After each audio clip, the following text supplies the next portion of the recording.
Assalamualaikum warahmatullahi wabarakatuh. Welcome to my channel Diary Tiktan.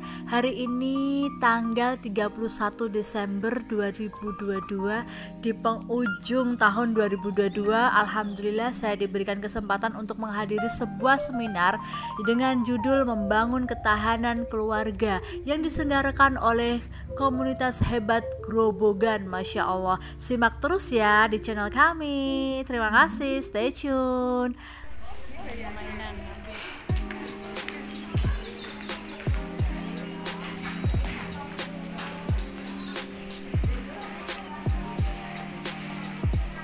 Alhamdulillah datang baru 15 menit panitia sudah menyediakan kita untuk coffee break. Masya Allah.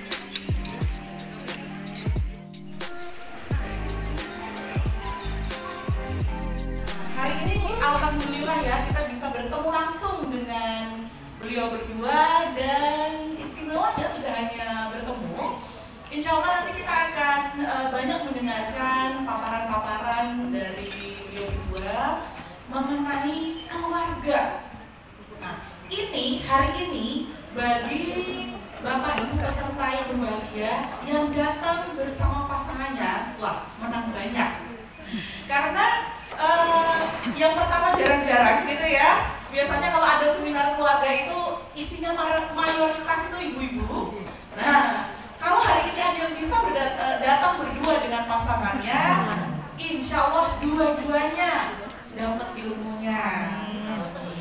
Tapi yang datang bersama rombongan, wah sayang ya, saya datangnya sama rombongan nih.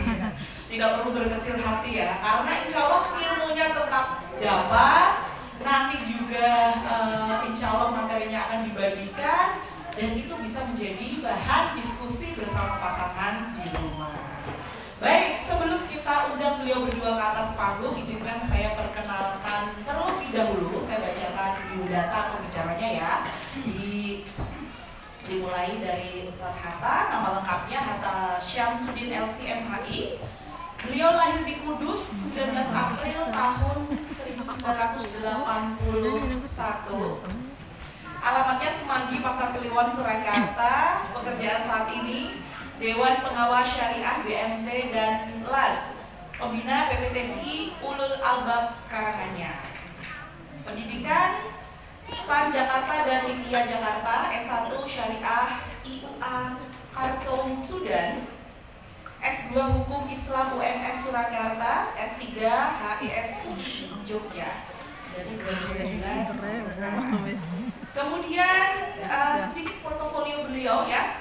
Beliau Ustadz Hatta ini adalah seorang penulis buku dan pembicara tema parenting dan keluarga sejak tahun 2009, konsultan keluarga RKI Jawa Tengah, penceramah rutin di Masjid Agung Surakarta sejak tahun 2008, dan beliau juga pernah beberapa kali melakukan safari dakwah ke luar negeri seperti Taiwan, Jepang, Yunani, Australia, Korea, dan Qatar.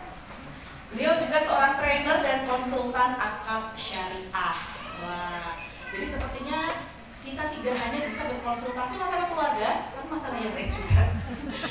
Oke, berikutnya nama lengkap Ibu Robiah Al-Adawiyah SH, lahir di Surakarta 15 Mei 1981, alamatnya Pasar Kliwon, Surakarta juga. Pekerjaan ibu rumah tangga dan konsultan keluarga RKI. Pendidikan SMA MTA Surakarta dan Fakultas Hukum UN. Di sini mayoritas penguasanya ibu-ibu ya. Nanti kalau tidak didahulukan. Baik, untuk itu langsung saja kita akan simak pemaparan Ustazah Fida untuk siang hari ini. Monggo, silakan.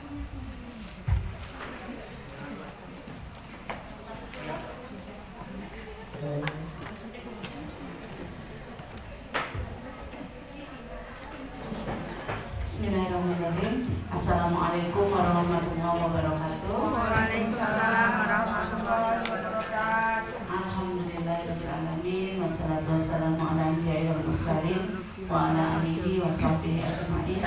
Asbahna ala fitratil Islam wa kalimatul ikhlas wa ala dinina Muhammad sallallahu alaihi wasallam wa ala millatina abina Ibrahim hanifah wa ma kana minal musyrikin.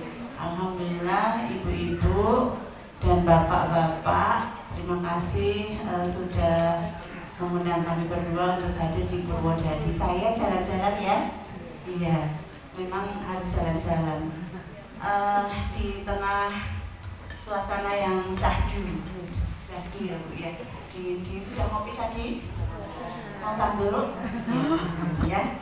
Baik, alhamdulillah tadi saya berangkat dari rumah pukul 6, meninggalkan setengah lusin anak.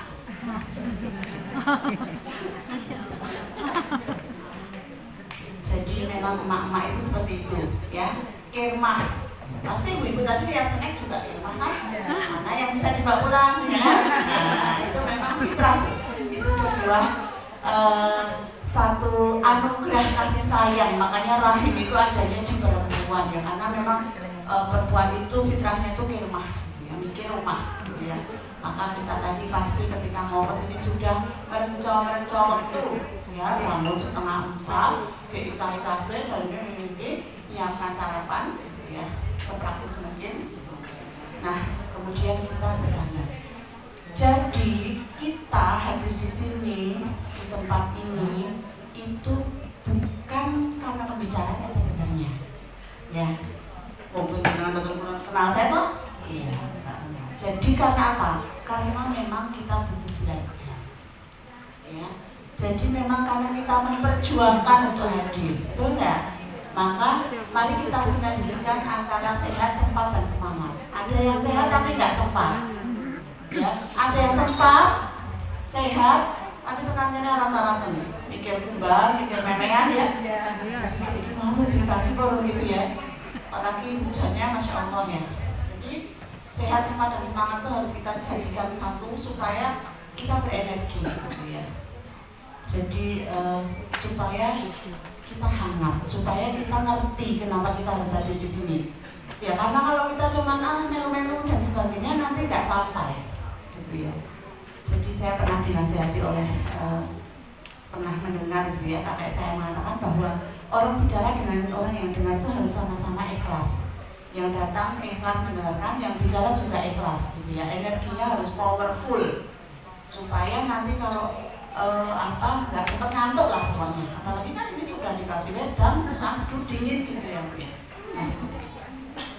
Purwodadi ini jalur kenangan Bu ya, jalur kenangan karena saya sejak mantenanya diantarkan ke Kudus, Pak Adani dari Kudus. Itu saya sudah menikmati jalur disco Solo Purwodadi ya, saya punya jalur disco karena kita disco ya gitu. Jadi diboyong ke Kudus, oh ya Allah, ono todalan ini saya ya begitu. Ternyata lewat Purwodadi, jadi jalur kenal. Sampai kemudian anak saya 5 sampai usia berapa itu masih lewat mudik lewat jalur Purwodadi. Kemudian kita beralih ke jalur tol. Jalur tol ya, jadi saya tidak sudah sekitar 7 atau 9 tahun lah nggak lewat Purwodadi. Makasih ya Mbak sudah mengundang kami. Ya, materi saya ini memang nanti saya lebih cerewet ya Bu ya. Memang jodoh itu begitu Bu. Yang satunya kalem, yang satunya cerewet gitu ya. Yang satu suka ubah-ubah, yang satu motor-motorin gitu. Nanti Pak Atta yang bahas masalah begitu ya. Saya bahas yang asik-asik aja. Ini, jadi ini tadi sudah. Nah ini sudah. Lihat ya, itu masih edisi 5 anak. Apa yang panjenengan lihat dari gambar itu? Apa Bu? Ayo tebak gambar. Apa yang panjenengan terjemahan dari gambar itu? Harmonisan yoga terus, amin terus. Apalagi Bu? Hah? Keluarga harmonis, mesti dulu saya ke atas kok. Memang kalau posting itu biasanya bagus-bagus. Kebersamaan. Jadi ini sebenarnya adalah disclaimer bahwa yang atas adalah foto keluarga yang berhasil, foto keluarganya ya. Yang bawah itu mudik beberapa tahun yang lalu, anaknya sudah capek, boe cek pengen foto. Nah, itu kita banget ya. Ada yang gigit anaknya, abinya, Ada yang berontak nggak mau foto, ibunya pasrah. Yang penting pose ya. Ya, kenapa ibu-ibu itu yang penting foto? Mau ketinggalan barang gitu ya. Ibu-ibu yang penting foto. Nah, apa dari ini bahwa kami berdua itu orang tua biasa. Saya selalu katakan, jangan ingin jadi Superman, Superwoman, super apa, Wonder Woman, Wonder Mom, Wonder apa, nggak usah. Kami ini sebelum tampil ke sini ruwet banget ya. Jadi terus Pak Kalteng dilakukan anak SMS tapi anaknya bangun. Akhirnya harus banyak strategi. Artinya semua orang berpotensi memiliki masalah di dalam keluarganya. Ya, selesai dengan mertua, dengan anak mertua. Selesai dengan anak mertua, dengan anak sendiri. Selesai dengan anak sendiri, dengan anak tetangga, dengan anak mantu, dengan cucu dan sebagainya. Artinya selama kita hidup, kita ini punya masalah. Ya. Jadi pembicara parenting itu jadi ya mau sharing-sharing aja bu saja nih. Iya, punya masalah. Ya. Tapi apakah kita berhenti? Ya, kan nggak bisa berhenti gitu ya. Makanya biasanya saya itu kalau suruh ngisi apa, saya diuji anak saya ya mengalami itu. Artinya itu cara Allah untuk mempersiapkan kita. Saat dunia ini ya jadi ya teknologi itu. Nah, itu dan makanya kami berdua di sini tuh hanya sharing pengalaman. Ya, siapa tahu ada bisa diambil ya. Kami juga mengumpulkan pengalaman dari para guru. Nah, ngomong-ngomong tadi soal tol tadi dulu. Ada yang pernah lewat tol? Pernah semua ya. Apa kelebihan lewat jalan tol? Cepat, halus, tanpa hambatan. Kalau lewat jalur reguler, macet, sulit, mirak-mirik pengen tuku oleh-oleh. Kalau jalur tol kan biar harus lurus area, larang masa tuku oleh-oleh kono gitu ya. Tetapi itu jalur tol, lurus, belujur terus. Apakah benar-benar bebas hambatan? Enggak kan? Apa hambatan lewat di jalur tol? Rawan kecelakaan, terus bu? Mahal.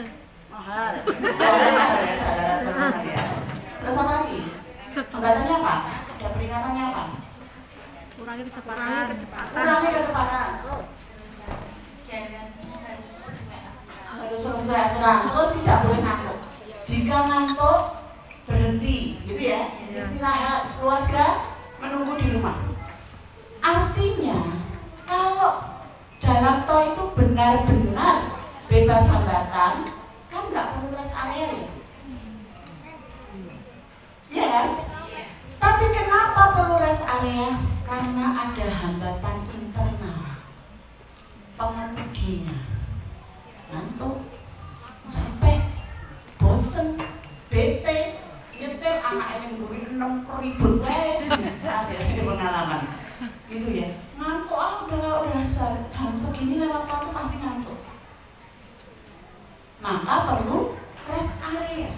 Nah, kita di sini di pernikahan, saya 12 tahun membuat sekolah pranikah. Saya tanya, Mbak, kriteria apa? Ada peserta belum? Lagi Arab nikah, baru berdoa dapat jodoh itu ya. Kriteria apa Mbak? Solih bu, oke. Terus ayah, terus apa mana? Good looking, nggak keriting, sampai 13 bu.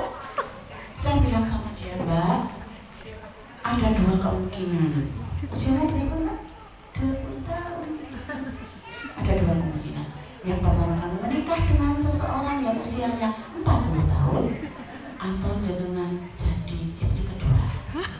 Karena segala yang Anda sebutkan itu tadi Mbak, telah kita nikmati setelah 13 tahun pernikahan Mbak.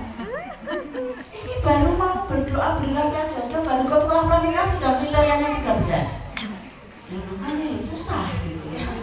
Nah, ibu-ibu, sesempurna apapun pernikahan kita, pasti ada hambatan, pasti ada masalah, pasti ada persoalan. Maka kita perlu hadir di forum-forum seperti ini sebagai rest area.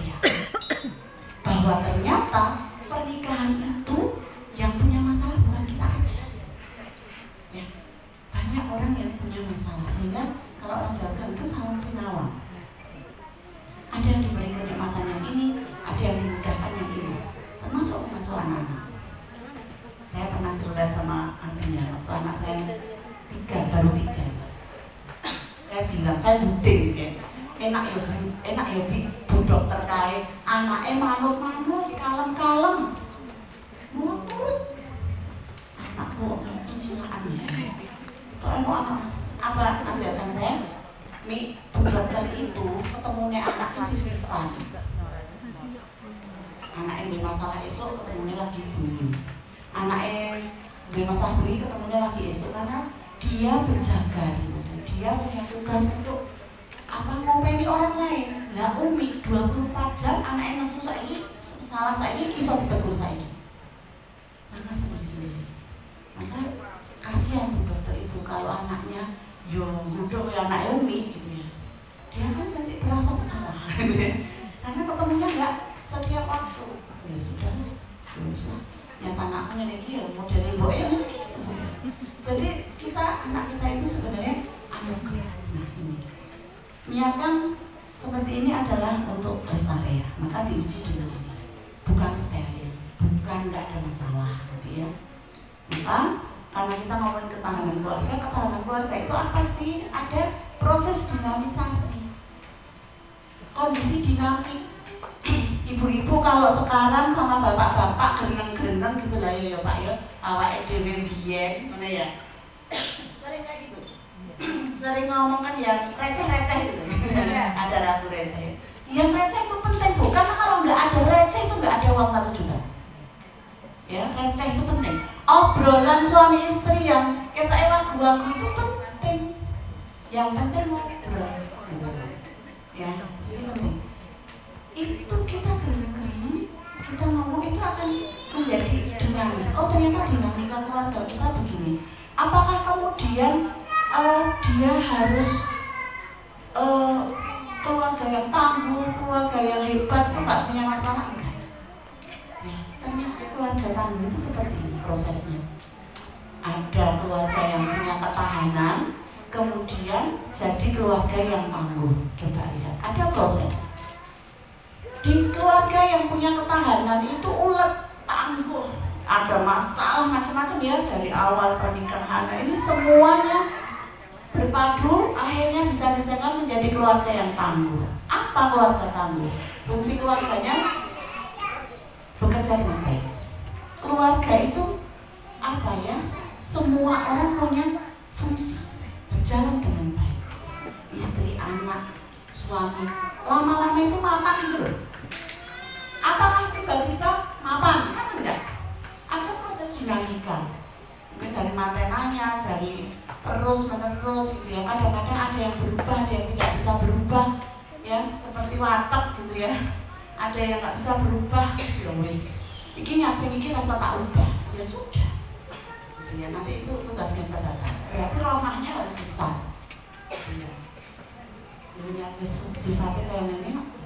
Makanya kan ada ya orang tua kita, mungkin salah satu orang tua kita dari dulu sampai sekarang yuk waduh terus ya Pak kayak rujukan itu kok ya apa kata ya itu lah anaknya malah kayak ya Pak ya, karena setiap rekonsiliasi produktif ya, jadi malah anaknya kayak gitu karena tresno gitu ya, kemudian mampu mengatasi masalah dan akhirnya harmonis, mampu mengatasi masalah. Nanti kita akan bedah ini keluarga tamu ya. Nah ini, maka kita ini dulu. Gimana sih mengokohkan bonding? Bonding itu ikatan, ya. Bonding itu kalau bonding ibu dan anak lewat ASI gitu ya, ikatan batin. Nah, ya ada 3 dalam bonding suami istri. Yang pertama kembali ke visi spiritual. Maka keluarga itu kalau nggak punya visi spiritual, yuk kesel tenang. Gitu. Nggak punya harapan masuk surga, nggak punya harapan kumpul lagi di surga, kesel. UNIN, ya gitu. Maunya begitu, gitu. Itu nggak beda sama orang pacaran. Ya. Jadi kalau nggak punya visi spiritual, nggak punya pakai landasan akidah agama, ya pilihnya jadi banget. Dek wow, saya kok wow, gitu ya. Kok dek wow, gitu ya. Baru sudah jadi istri saya kok jadi wow, gitu ya. Yang mikir sama orang wow, gitu kan dia Pak. Kalau tahu tidak pengajian, kalau tahu dikei kesempatan taklim, kalau tahu dikei kesempatan ikut seminar seperti ini. Gitu ya. Gimana Pak? Kurang dolar, ya. Jadi kurang pikir itu juga penting. Jadi ibu-ibu, kalau suaminya di rumah ngomong nanti sampai rumah harus diterima kasih banget, ya, karena seperti ini tuh me time dari ibu-ibu. Kumpul-kumpul, foto-foto, gitu ya. Mas makasih ya, iya Mbak Mas. Kayak kesempatan foto-foto, sehat lagi, mengasuh lagi, anak senang, gitu ya. Jadi seperti itu. Nah, jadi visi spiritual itu tempat untuk kembali. Oh iya ya, saya menikah untuk apa? Yang kedua, cinta itu pilihan sadar. Jadi kalau bonding kita mau kuat, mau kokoh sama suami, sama istri, itu menyadari bahwa memang kita tuh sadar milih dia. Beda sama orang pacaran kan? Dia tuh milih-milih. Kok nak kita enak pasti ini, putus weh. Sedangkan yang pacaran satunya, aku tak nyamak-nyamak kayak selera weh. Dia suka mie ayam, aku juga mie ayam. Dia suka bakso, aku juga bakso. Pokoknya wong nek pesen liyane. Mergo sing tak pesen weh larang. Kalau sudah jadi suami istri kan wis pesen langsung rada larang. Atau mie kok juga larang-larang. Anggarane rusak mene. Itu enggak apa-apa. Tapi kalau lagi pacaran itu ya sing siji ngerem jengkol-koran mene siki, jengkol-koran mene siki gitu ya. Yang satu kok ya. Bonding suami istri itu bisa kokoh ketika kita sadar bahwa kita itu pilihan sadar. Suami kita milih suami juga pilihan sadar, suami milih kita juga pilihan sadar. Makanya kemudian ada kesabaran untuk mempertahankan. Sabar. Kalau bahasanya Pak Anta itu nanti aku mencintaimu meskipun. Nah, gitu. Kalau masih mawadah itu aku mencintaimu karena ayu, karena ini, karena langsing, karena ayu. Lah saiki aku mencintaimu meskipun wes XXL ya.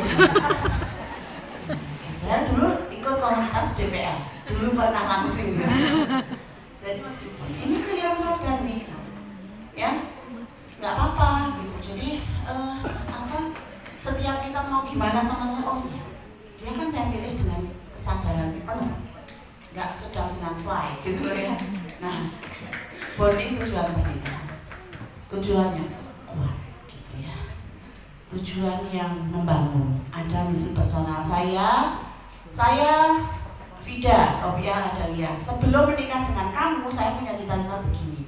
Setelah menikah dengan beliau, apa sih yang harus kita perjuangkan supaya cita-cita pribadi kita ini sama-sama tercapai di usia pernikahan kesekian mau apa, sekian mau apa, itu di terus ya. Sehingga pernikahan kita itu dinamis, nggak stagnan.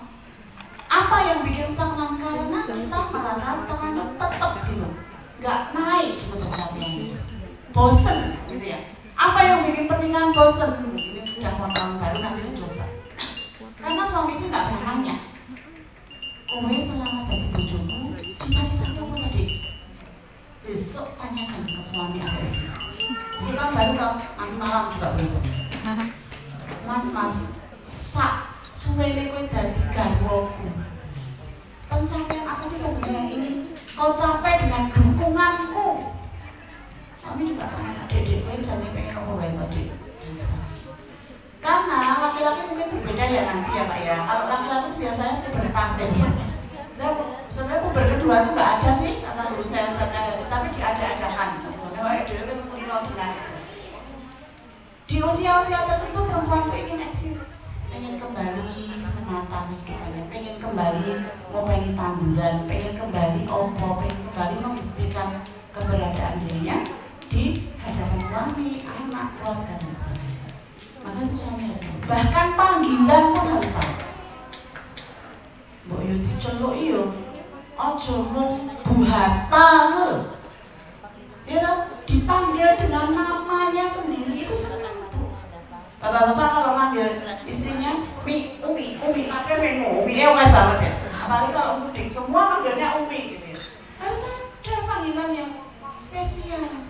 Itu menjadi penghargaan bagi seorang perempuan, dia dicintai secara personal, bukan hanya karena ibunya anak-anak. Nah, itu ya. Jadi kadang-kadang kita itu mencintai istri kita itu gombok ya anak-anak. Padahal dia dulu kan mencintai sebagai seorang perempuan. Berikan dong panggilan yang spesial buat dia. Ya, mungkin nanti kalau dibilang Mbok Gala, ya siapa? Nah, maka ini John Dewey, beliau seorang peneliti ketahanan keluarga, ketahuan mengadakan penelitian di berbagai keluarga, berbagai agama, berbagai belahan dunia, ya. Dan beliau menyimpulkan keluarga tangguh itu kayak ini. Satu, apresiasi, afeksi, perhatian, hangat, kasih sayang. Coba lihat, siapa yang kadang-kadang wagu mau meluk suaminya aja, wagu arep gendeng dikipat. Pokoknya aku kini aku sok digandeng. Iya. Kipat. Padahal orang itu perlu afeksi, apresiasi gitu ya. Jadi tuh lawang snack Citato aja never flat, ya Pak? Enggak Pak, ada inggi-ingginya itu loh Pak. Ada gelombangnya. Apalagi ekspresi kita. Lihat ini foto yang ini. Lihat coba. Ada nggak bapak-bapak model begitu? Bojoku. Coba lihat. Yang lain ekspresi itu bapak memang. Dipamitin. Abi, aku nama Cik Lydia. Assalamualaikum. Waalaikumsalam. Jadi nggak ada ekspresi. Umi juga gitu. Umi, assalamualaikum. Aku pulang. Ya Allah, kok harus balik sih? Jadi pengennya anaknya nginep di sekolah. Jadi dari berangkat dipamitin sampai pulang lagi ekspresinya sama. Padahal nggak begitu. Harusnya ada apresiasi, pelukan juga. Ada saya diceritani salah satu ibu. Aku nggak tahu salaman mbak bojoku nek mangkat. Ya Allah, ya Allah. Aku isin. Salaman sama suami yang isin katanya. Saya isin coba awakmu apa bojoku. Susu. Pak, jadi salaman Pak ya kalau mau pulang. Ini ya suasananya persahabatan, penghormatan atas individu. Karena ini bukan parenting, saya nggak ngomongin parenting. Komitmen. Keluarga tangguh, keluarga yang punya ketahanan itu punya komitmen yang kuat. Ya, walaupun LDR. Kan? Komitmen itu apa? Maka qawwamuna 'alan nisa itu komitmen atas apa? Atas nafkah, atas kelebihan untuk mendidik istrinya. Beberapa hari, seminggu yang lalu ini saya masih berlanjut. Ada mbak-mbak itu WA saya, Bu Vida, saya 3 tahun pernikahan, terus gimana Mbak? Saya dipulangkan ke rumah orang tua. Baru 3 tahun pernikahan. Saya itu dari bahasa WA itu sudah bisa menebak suaminya kenapa, bapaknya suami itu orangnya gimana, ibunya modelnya kayak apa. Benar nggak? Ada orang ketiga, kenapa diperbolehkan ke rumah orang tua? Ya katanya saya itu kasar. Padahal dia yang bilang kasar, kan saya dia begitu saya balas, saya itu bilang kasar. Ada peran orang ketiga, ada siapa? Bapak. Bapak mertuanya itu dulu si Mas ini menceraikan istri. Saya langsung bedek, punya kakak, anak terakhir, iya 2 bersaudara. Laki atau perempuan semua atau laki perempuan? Punya kakak perempuan. Jarak kakaknya jauh ya? Iya 10 tahun. Ibunya pendiam dan penyerah ya? Iya. Ibunya lemah, bapaknya mendominasi. Ibunya sampai nggak bisa nasihatin anak laki-laki. Nanti kalau di parenting ada underane. Ininya tracknya itu panjang pengasuhannya. Nah, komitmen ini penting. Komitmen menafkahi, saya cuma dinafkahin sekian, dipulangkan saya cuma dinafkahin. Jadi banyak sekali hari ini para pasangan muda laki-laki yang tidak tahu komitmen bahwa menafkahi istri yo sak kabeh nanti dibahas apa? Tahu apa dibahas apa itu? Ya, karena ini saat ini nanti dibahas. Lalu ada pendapat yang kalau istrinya dulu punya pembantu aja suruh ngasih pembantu loh, enak loh. Tapi kan wani piro ya Bu? Istri Bu kamu tuh glowing kayak temanku di kantor. Wani piro Mas? Glowing. Glowing itu ya ada ininya ya. Dia komitmen. Aksinya seperti ini. Tidak mudah curiga, apa curiga ya. Cemburu boleh lah, harus ya suami kalau nggak punya cemburu sama istrinya juga masalah. Cemburu itu sikap untuk melindungi, bukan untuk menekan, untuk kemudian bukan ya. Kemudian yang ketiga komunikasi efektif positif. Ini ada bahasa cinta, waktu yang berkesan, salah satu atau semuanya. Kadang ada istri Pak yang senang dikasih hadiah Pak, walaupun jenengan pulang tuh cuma bawa cilok tuh seneng. Umi cilok. Jadi pertama itu komunikasi, komunikasi Pak, komunikasi datang assalamualaikum ngasih, ya gitu, oleh-oleh ini. Nah itu jangan sih ditenteni terus Pak.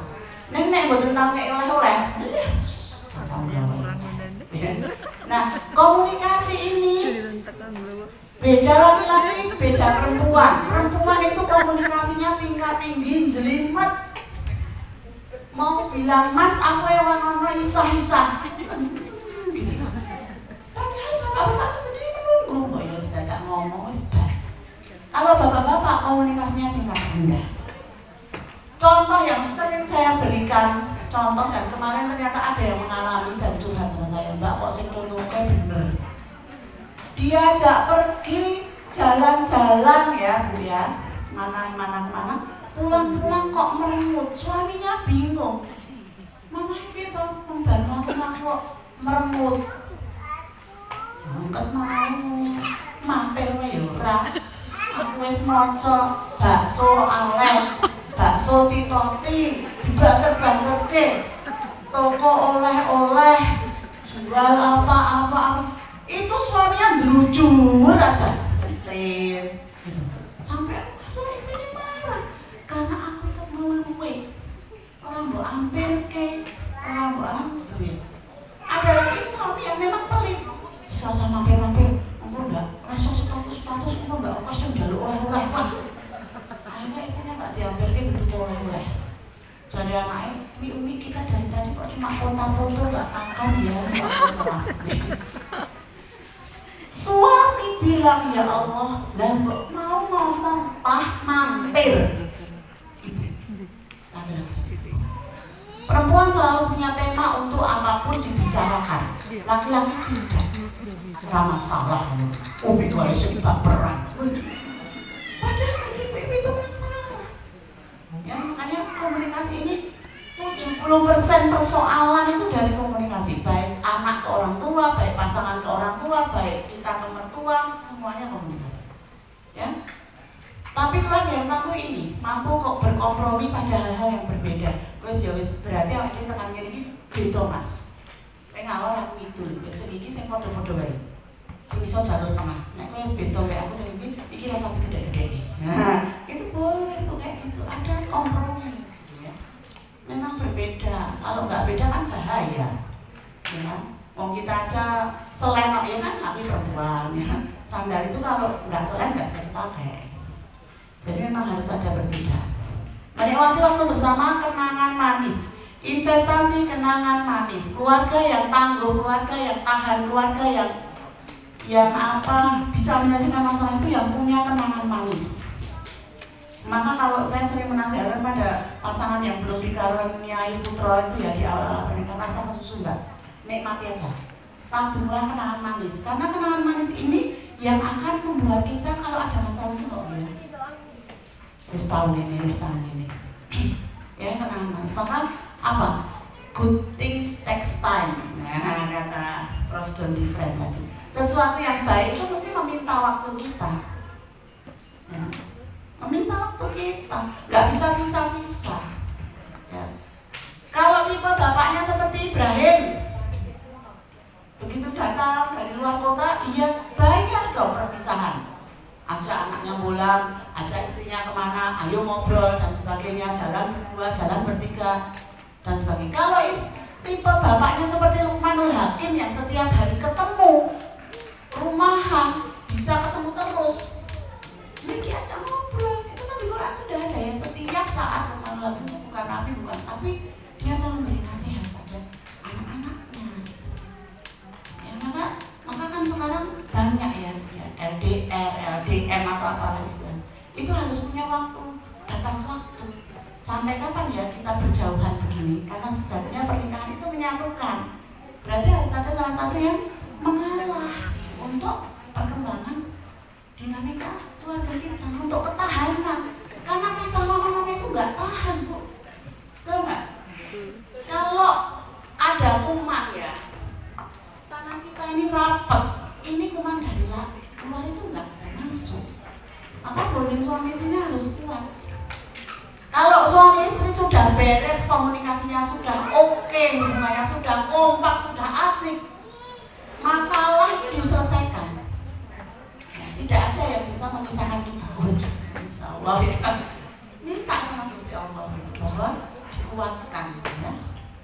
Nah, ini mampu menikmati masa waktu yang dalam bentuk yang sederhana.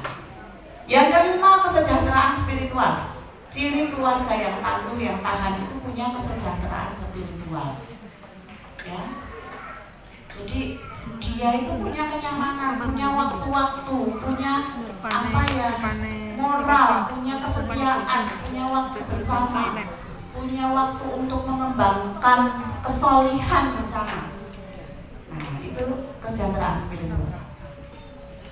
Kebetulan anak kami belum ada yang mau mondok, jadi akhirnya kita harus berusaha. Ini masih kecil-kecil dulu. Sekarang sudah waktunya sudah luar biasa. Anak semakin besar semakin nggak mau sama kita, sibuk dan sebagainya, hangout dan sebagainya. Maka kenangan manis tadi, program-program keluarga harus jalan. Ya? Yang 6, kemampuan mengelola stres dan krisis. Keluarga yang tangguh bukan yang tidak ada masalah, ya. Keluarga Rasulullah pun punya masalah, tapi keluarga yang tangguh adalah keluarga yang mampu bersama-sama menyelesaikan masalah. Mampu kembali kepada tadi visi keluarga jane awake dhewe ngopo to. Iya, jadi jane masalahnya dibicarakan. Maka kalau orang Jawa tuh yang penting ono tembunge, ada pembicaraan. Nah, itu penting. Jadi keluarga yang tangguh adalah keluarga yang mampu menyelesaikan krisis. Krisis bagi mereka adalah tantangan. Wah, anaknya bermasalah ini, yuk kita belajar tentang ini yuk. Oh, anak kita bermasalah di sini, yuk kita belajar soal ini.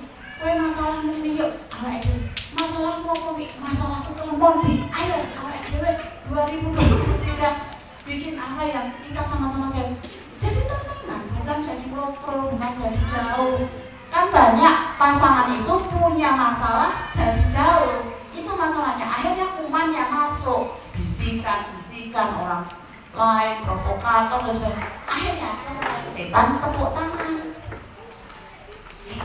Ini kalau keluarga yang tangguh itu, kata Ustaz saya di tentang karyawan itu seperti naik roller coaster itu loh.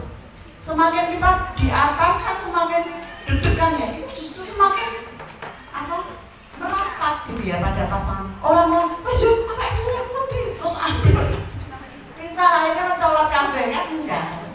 Sambil gitu ya. Maka kalau ada masalah gitu, dan ada tambahan yang ketujuh ini di luar itu, keluarga yang tangguh itu keluarga yang bermakna bagi orang-orang di sekitarnya, bagi masyarakatnya, mempunyai peran sosial. Itu juga penting ya. Kelumrahan dengan tetangga, kelumrahan dengan sekitar, berkomunitas itu penting ya. Nah, ini agar konflik-konflik itu tadi berakhir dengan cantik ya, fokus pada kebaikan, memaafkan, bermusyawarah. Bermusyawarah ya dari belum punya anak sampai anaknya banyak, itu senang musyawarah. Prinsip saya itu keluarga harus senang rapat, ben rapat. Dia apa-apa sudah dirapat ya. Terus apa? Itu apa? Jadi, besar minggu, besok minggu, apa-apa. Itu supaya nah, begitu saja. Terima kasih. Mudah-mudahan beri manfaat. Itu bentuk 6 ya, Bu. Yang alhamdulillah komplit SMA, SMP, SD, balita. Jadi berarti 6 anak harus belajar 6 ilmu ngomong. Itu saja dari saya. Terima kasih. Assalamualaikum warahmatullahi wabarakatuh.